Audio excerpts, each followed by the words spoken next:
Se você trabalha numa startup ou está fundando um novo negócio, ou atende empreendedores e está tentando colocar o marketing tradicional, aquele do Kotler, aquele dos livros, aquele da faculdade, em um novo negócio, provavelmente não vai dar certo. E é isso que a gente vai falar nesse vídeo. Bora lá! Bem-vindo ao meu canal. Se você é novo por aqui, o meu nome é Ariadne, mas todo mundo me chama de Adi. Eu sou um profissional de marketing que trabalha com isso há 12 anos. Os últimos 6, principalmente focado em startups. Hoje eu atendo múltiplas startups em projetos super diferentes. E eu já tive o erro, de tentar colocar o marketing tradicional de uma empresa estabelecida, onde eu também já atuei, em um novo negócio, uma marca que ninguém conhece e não funciona. Então, primeiro, a gente vai começar analisando a diferença de growth marketing para growth hacking, porque são termos que têm convergência, obviamente, mas eles tratam de coisas um pouco diferentes. Então, vamos lá.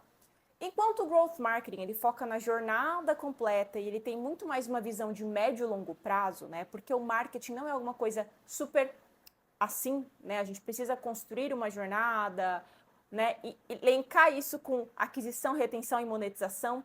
O growth hacking é focado em resolver uma questão pontual dentro de um funil, seja de aquisição, seja de retenção, uma coisa específica, pontual, destravar alguma coisa de escala, tá? Então, os dois sim convergem, mas quando a gente fala de growth marketing, a gente está falando de uma estratégia como um todo, de algo que está começando desde o produto. Isso é uma coisa que eu falo também. Se você não me acompanha nas outras redes sociais, eu vou deixar por aqui.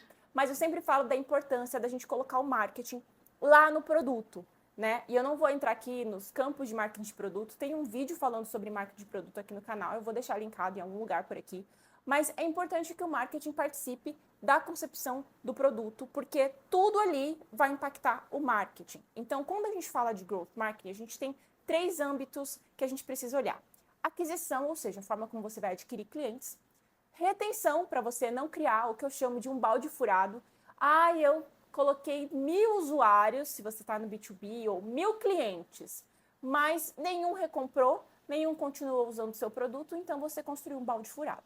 Então, retenção também é algo importante quando a gente olha para growth marketing, porque growth é o quê? Crescimento. Então, não tem como crescer tendo um balde furado, não tem como encher o balde se o balde estiver furado. E também a gente tem a questão de monetização, porque isso também impacta o negócio. Monetização é o quê? O seu modelo de negócio. Exemplo, se você tem um negócio por assinatura e de repente você tira a assinatura, isso vai mudar totalmente a forma como você faz o marketing. Então, esses 3 pontos fazem conta aí com o growth marketing e essa é a diferença do growth hacking, que foca em resolver algo pontual e algo de curto prazo, é algo rápido, Ele enxergar um funil, ver o que ele consegue mexer ali para destravar alguma coisa. Então, essa é a diferença dos dois. Ambos estão focados em crescimento, em desenvolver o negócio, então isso é muito importante. Então, qual que é a diferença de growth marketing numa empresa tradicional, estabelecida, uma marca que já conhece, mesmo que seja um produto novo que ela esteja colocando no mercado, versus uma empresa nova, e tudo mais. Então, quando a gente fala de growth, a gente fala de desenvolver um sistema sustentável para o negócio, Isso muito se falou depois da pandemia, e é importante destacar que 50% das startups não chegam ao 4º ano de vida, elas fecham antes, porque elas não conseguem ter break-even, elas não conseguem gerar receita, o dinheiro acaba no caminho e está passando um avião. Não sei se pegou aí, mas vamos lá. Enfim, então a gente tem uma empresa estabelecida, como que ela faz o seu planejamento de marketing, Ano a ano, semestre a semestre. Ela tem histórico, então ela olha toda a base de dados, ela vê a jornada de cliente que ela tem uma base, um ponto de partida muito diferente de quem está desenvolvendo alguma coisa do zero. Então, se você está começando ainda do zero, você tem o quê? 0 clientes, certo? Ou um pouquinho de cliente, que ainda não nem atingiu o seu break-even, ou ainda não estão recomprando de você ainda está procurando furo no balde.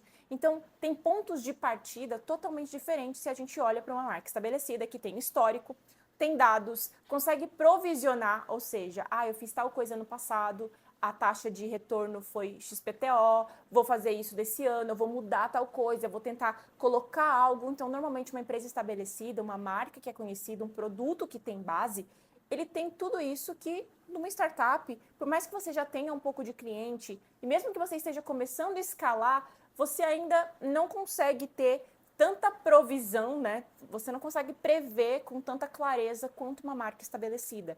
E é por isso que a gente tem que separar esses dois universos e olhar para esse planejamento de marketing, de growth marketing, para uma startup de uma forma diferente. Porque eu estou falando de uma empresa que está buscando seu espaço no mundo e tem esse ponto de partida totalmente diferente, uma empresa que está lá há bastante tempo e etc. Então eu quero te explicar 5 pontos essenciais para você prestar aí atenção em growth marketing e separar esses universos. O primeiro deles, eu já dei uma pista aqui, são os dados. Então, growth, crescimento, é totalmente orientado a dados, né? A gente tem isso cada vez mais forte, acho que principalmente no cenário pós-pandemia, por quê? A gente viu um monte de empresa quebrar durante a pandemia. Isso significa que elas não tinham caixa, elas não tinham condições de se manterem vivas. Então, hoje, a gente fala muito dessa questão de você ser sustentável, de você ter um negócio que se sustenta, que gera receita, que se mantém, que você consegue investir de volta. Então, quando a gente fala de dados, isso é muito importante. A gente tem uma empresa estabelecida com tudo isso, ou deveria ter, né? Nem toda empresa tem, tá, gente? Vamos abrir esse parênteses aqui, porque eu já estive em condições de olhar e falar, gente, cadê os dados? E a empresa não tem nada, ou tá tudo meio bagunçado. Mas vamos supor, vamos colocar aqui o básico, é você ter aí alguns dados, né, para começar. E uma outra startup, talvez ela já tenha alguns dados, alguns aprendizados, tentei isso, não deu certo, mas eu tentei direito, eu registrei da forma correta, eu estou olhando o dado correto, e também isso é muito importante. Porque quando a gente fala de dados, você vai abrir aí um GA4, né, um Google Analytics, um Power BI, enfim, um RD Station, você vai ver trocentos mil dados. Aí você não sabe exatamente para onde você vai, qual dado é melhor. Então é muito importante que você elenque quais são as métricas norte, quais são as métricas que realmente movem o ponteiro, quais são as mais relevantes, aquelas que você deve perseguir. Não que você deve simplesmente ignorar as outras, mas você precisa ter noção de quais são mais importantes, né? Qual que você deve olhar sempre e que tem que estar crescendo, tem que estar reduzindo e etc. Então, isso é muito importante. Além disso, tem uma coisa importante para as startups, tá, gente? É preciso estruturar a coleta de dados, principalmente as startups que estão no começo. Às vezes tem muita coisa em planilha, ou a gente está testando plataforma. Eu já passei por isso, eu passo por isso em vários lugares, tá? Tá testando plataforma e tem um pouco de dado aqui, um pouco de dado não sei na onde, um pouco de dado não sei lá. A gente tem que conseguir estruturar esses dados, criar esses dashboards mínimos, onde todo mundo bebe da mesma fonte, né? A gente tem um jargão, uma frase no marketing que é the source of truth. Em inglês, né? Marketing tem essas questões essas paradas de tudo em inglês, mas eu gosto de trazer o termo em inglês porque no mercado se fala o inglês, né? Principalmente se você está mirando aí em trabalhar para gringo, que tem bastante oportunidade. Então, source of truth, ou seja, a nossa fonte da verdade. É importante que todo mundo na empresa esteja olhando o mesmo lugar. Porque senão, o time de vendas está olhando aqui, o marketing está olhando lá, o CEO está olhando outra coisa, o produto está olhando outra coisa, e aí as conversas não batem, as coisas não conseguem ser direcionadas para o local certo. Então, como startup, é importante nascer já com seus dados estruturados e com essa definição de quais são as métricas importantes, quais são as estrelas norte, qual é o ponto que você vai olhar, né, para todo mundo ter isso muito alinhado ali, principalmente quem toma decisão dentro desse negócio. Então, ponto importante, dados. O segundo ponto é a jornada do cliente. Normalmente, empresas estabelecidas já têm isso pronto, ou seja, ele vai entrar no site, ele vai passar por aqui, ele veio do anúncio tal, ele vai cair no meu CRM, ele vai receber... Vocês estão escutando que eu tenho uma dupla dinâmica aqui em casa, gente, tá? Pausa. Que é a Mortícia e a Vandinha, minhas cachorrinhas, senhoras Aldams. Então, esses latidinhos que vocês estiverem escutando no vídeo é delas, porque elas estão presas no outro cômodo para eu poder gravar esse vídeo, mas vamos lá. Jornada de compra. Então, a empresa estabelecida, ela tem esse caminho muito bem desenhado, né? Vai por aqui, cai no CRM, vamos... A startup, principalmente quem está aí na fase de MVP, está testando essa jornada. Então, a gente hipotetiza uma jornada, desenha, o cliente vai fazer isso, isso é o caminho feliz. O caminho não feliz, que é quando os problemas serão esses e esses. É sempre bom desenhar o caminho não feliz, não só o caminho feliz. Mas no meio do caminho você descobre que não precisa disso, o cliente não valoriza tal coisa, e essa jornada, ela é dinâmica. Então, isso também são duas diferenças que uma empresa estabelecida tem já. Estabelecido, está no nome, estabelecido. A jornada, ela pode sim ter inovação, ter adição de coisas, mas ela tem essa jornada muito mais mapeada, ela pisa menos em areia movediça. A startup é muito descoberta, a gente hipotetiza um monte de coisa, a gente faz pesquisas de insight para tentar navegar numa coisa que não seja tão movediça, mas é natural ter erros, a gente descobrir coisas que a gente sequer tinha imaginado, então isso é importante também levar em consideração. Terceira coisa, aquisição, que eu já falei no começo do vídeo, que Growth olha para aquisição, retenção e modelo de negócio, monetização. Então, novamente, uma empresa estabelecida já tem uma lista de canais que funcionam, um CPA, que é o custo por aquisição, ou CAC, né, que é o em inglês, né, Cost per Acquisition. Então, ela já tem esse, custa tanto, se eu anunciar no Google desse jeito vai ser tal coisa, se eu colocar na Meta vai ser X, minha rede social da Y, ela já tem esses canais mais testados, mais estabelecidos. Uma startup pode sim olhar para canais que essas marcas atuam, mas, primeiro, a concorrência, ainda mais dependendo do seu segmento, se você está falando de Google Ads, de Search, que é basicamente intenção, vai estar aí com cliques muito caros, porque você talvez esteja entrando no mercado onde você já tem líderes. Então, a gente precisa, de fato, na startup, quando a gente fala de aquisição, ser muito mais criativo, tá? Então, a gente tem que muito queimar essa cachola aqui para tentar adquirir clientes sem queimar a caixa e de forma que seja sustentável a médio e longo prazo. Normalmente, no começo, a gente faz coisas que não é sustentável. Isso é normal na startup, tá, gente? Porque a gente está testando, está validando MVP. Você não vai sair construindo um carro inteiro se você não sabe se aquele motor ali é bom. Então, startup acontece muito disso. Então, a gente tem que ali ir fazendo testes de aquisição. Você, claro, de novo, tem as suas hipóteses, faça uma boa pesquisa de insights, e a gente pode falar disso em outro vídeo, mas a aquisição é um ponto super importante e, de novo, olha assim, as empresas estabelecidas fazem XPTO, mas você no seu negócio é diferente disso aqui. Você pode ter uma marca que ninguém conhece, um produto que ninguém conhece. Então a gente tem que ser muito mais criativo na forma de adquirir clientes e de uma forma que seja sustentável de médio e longo prazo. Porque se a gente constrói o nosso castelo em cima de determinado canal e esse canal muda as regras, negócios podem ser destruídos só aí nesse ponto, tá, gente? Então, cuidado quando a gente fala de aquisição, nesse ponto aí da diferença, né, de olhar, ficar olhando só quem já está estabelecido. Depois a gente fala de retenção. Então, de novo, growth marketing para marcas estabelecidas, para produtos estabelecidos, ele já vai ter aí um CRM, ele vai estar olhando uma retenção diferente, contando uma base de dados, ou então uma recompra, ou então novos features desse produto. Ele vai ter coisas que você não tem. E para uma startup, reter, lembra do balde furado? Ninguém quer ter o balde furado. Retenção é essencial. A retenção numa empresa estabelecida, ela pode estar aí com, sei lá, tem um problema na jornada, o suporte está dando um problema e está perdendo, né? Está perdendo retenção, perdendo cliente, pode ter algum gargalo em algum ponto, são coisas bem específicas que é quase como uma pinça e você consegue olhar.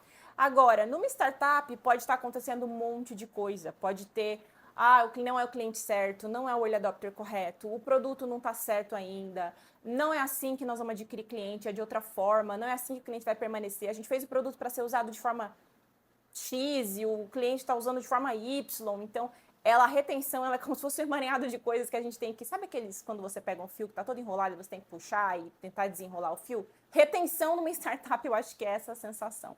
É desenrolar o fio e conseguir manter ele no lugar. Então, a gente tem que olhar a retenção de um outro jeito do que uma empresa estabelecida. Então, novamente, olhe os dados, como você adquiriu aquele cliente, observe a jornada. Todos esses pontos que eu já falei, eles são conectados quando a gente fala de growth. Então, olhe tudo isso e olhe sua retenção. Qual é o problema? Está aqui, você está adquirindo o cliente errado, o cliente está traduzindo o seu produto de uma forma que você não imaginou que fosse traduzido, você está cuidando do seu cliente de uma forma que não é a correta, é melhor cuidar de outro jeito. Então, tudo isso é olhar para a retenção de forma a considerar que você é uma startup e não uma empresa estabelecida. Por último, vamos falar de monetização, que é um daqueles 3 pontos que eu falei lá no começo do vídeo. Então, dificilmente uma empresa estabelecida vai tocar nesse ponto, porque ela já tem um modelo de negócio dela, a forma como ela faz dinheiro, como ela se monetiza, bem clara. Ela tem um ticket médio, o meu cliente gasta em torno de R$200, o meu lifetime value, ou seja, quanto que esse cliente gasta comigo desde a hora que eu adquiro ele é 1.000, enfim. Ela tem isso muito desenhado, porque, de novo, ela está estabelecida, ela tem histórico. Uma startup não tem. E a monetização, ela pode ser confusa, porque às vezes a gente lança um produto no mercado, hipotetiza um modelo de negócio, uma forma de ser monetizado, e depois, no meio do caminho, a gente pode pivotar. Eu acho melhor ser assinatura, porque eu vejo que tem recorrência, vou facilitar para o meu cliente. Ou não vai ser assinatura, porque ele precisa experimentar primeiro. Enfim, eu vou ter um freemium, né? Ele vai usar de graça, depois ele vai pagar. É melhor do que ele pagar já direto, de colocar um que a gente chama de um paywall na cara dele, assim, né? Um muro que ele vai ter que pagar para entrar. Então, isso é normal a gente mudar, essa monetização. E isso vai impactar toda a estratégia de growth. Porque, de novo, gente, quem compra uma vez versus assinatura, versus D2C, versus vai para a prateleira, né? Eu tenho um B2B2C, ou seja, eu mando para uma outra empresa e essa empresa faz a venda para mim, não é uma venda direta. Tudo isso vai impactar a forma como você faz marketing, a forma como você constrói a sua jornada do cliente. De repente, o seu cliente não é mais o cliente final, mas sim uma empresa que está no caminho, que tem que comprar de você para poder vender para o seu cliente final. E, ao mesmo tempo, você tem que gerar demanda para esse cliente final, para ele ir lá e comprar na loja que você vendeu para a loja. Então, tudo isso é monetização. E, de novo, uma empresa estabelecida normalmente não vai ficar se preocupando com isso, a menos que ela esteja colocando um produto novo no mercado, mas que normalmente uma empresa que coloca um produto novo, ela tem outros produtos que se conectam com ele, né? Dificilmente ela vai abrir uma categoria onde é um público totalmente diferente, que não tem a ver com a marca dela, que não tem a ver com o negócio que ela já tem nas mãos e que já está funcionando. Então, quando a gente fala de monetização e pensa em growth marketing, é importante a gente também pensar que uma startup pode mudar toda hora, tá? Então, acho que a conclusão que a gente tem por que o marketing tradicional não funciona nas startups? Porque a startup ela tem um dinamismo e uma aceleração muito diferente de uma empresa estabelecida. Empresas estabelecidas, elas é como se fosse uma máquina pronta, é como se ela estivesse numa corrida e ela já está ali na velocidade média, ela tem que o quê? Garantir que ela vai trocar o pneu, fazer as revisões e seguir. A startup, ela tá ali. Qual pneu que é melhor? É esse pneu, não é esse pneu aqui. Não, qual que é o motor melhor? É esse motor. Não, esse motor tá correndo demais, estou gastando mais gasolina. Então, imagina isso quando a gente está pensando. Então, as estratégias que funcionam aqui não podem não funcionar aqui. Não necessariamente, mas normalmente você vai ter que adaptar e você tem que pensar que o seu negócio é um negócio novo, sua marca não é conhecida, ainda está no começo. Talvez o seu early adopter, que é aquele cliente inicial, não seja o seu cliente que vai recomprar. Talvez quando você atinge uma massa, você vai atingir um público diferente, que não é mais esse, você tem que fazer algumas adaptações pelo caminho para você escalar. Então, essas duas diferenças existem, esses dois universos existem e talvez o que funciona aqui não funciona aqui, o que funciona aqui não funciona aqui e assim por diante. Espero que você tenha gostado desse vídeo. Se você gostou, não deixa de deixar o seu joinha para ele chegar a mais marketers por aí que estão tentando ajudar o empreendedor a colocar as coisas no ar, que estão empreendendo, que trabalham em startups, que têm seus propósitos, que querem participar daquilo e que querem ajudar aqueles negócios darem certo, fluir e tudo mais. Nos vemos no próximo vídeo.